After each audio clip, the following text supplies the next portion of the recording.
দাঁড়া, ও এখন তোর সালমা নয়, বস। রে মা, হঠাৎ কেন তোর এই বাড়িতে আবির্ভাব? আমার বাড়িতে আমি থাকবো না তো তুই থাকবি নাকি? কি তোর বাড়ি? তোর বাপ এই বাড়ি তৈরি করে দিয়ে গেছে নাকি? এই বইল, মুখ সামনে কথা বলবি। এটা আমার বাড়ি না ঠিকই, কিন্তু এটা আমার স্বামীর বাড়ি। তোর স্বামীর নাম কি? এই বইল, স্বামীর নাম মুখে নিতে হয় না, তুই জানিস না? স্বামীর নাম মুখে নিলে পাপ হয়, বড় পাপ হয়।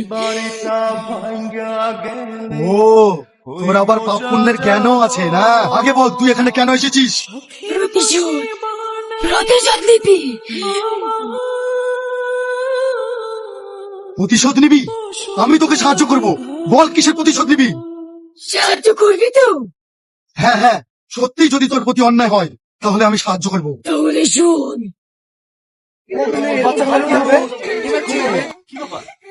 লোকজন কি হয়েছে?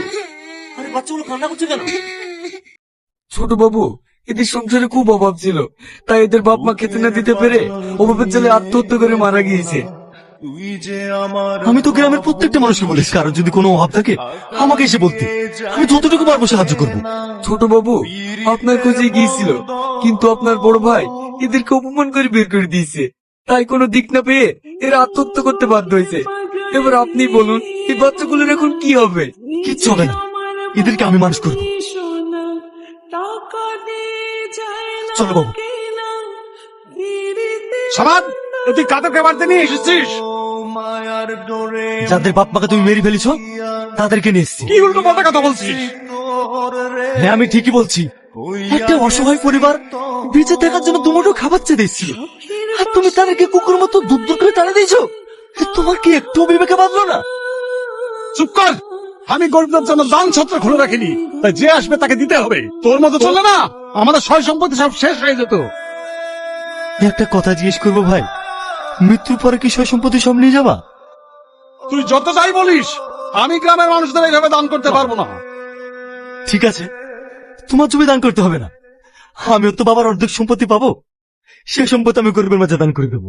এটা কিন্তু তোর বড় বাড়াবাড়ি হয়ে যাচ্ছে। বাড়াবাড়ি তুমি করছো, আমি না। আমি গ্রামে থেকে গ্রামের মানুষের দুঃখ করছি সহ্য করতে পারবো না।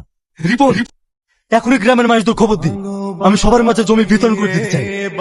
গিন্নি, তুমি কি বলছো? এ তো মহান ব্যক্তির কাজ, আপনি আমার স্বামী, আপনি যে সিদ্ধান্ত নেবেন সেই সিদ্ধান্তেই আমি রাজি।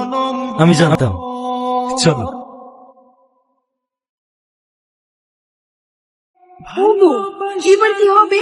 তোমার ছোট ভাই যদি সব জমি গরিবদের মধ্যে বিলিয়ে দেয়, তাহলে তো আমাদের অনেক ক্ষতি হয়ে যাবে। এত সহজে সম্পত্তি আমি নষ্ট হতে দেব না। এই সম্পত্তির জন্য যত নিচে নামতে হয় আমি নামবো, কিন্তু এই সম্পত্তি আমি হাত ছাড়া করবো না।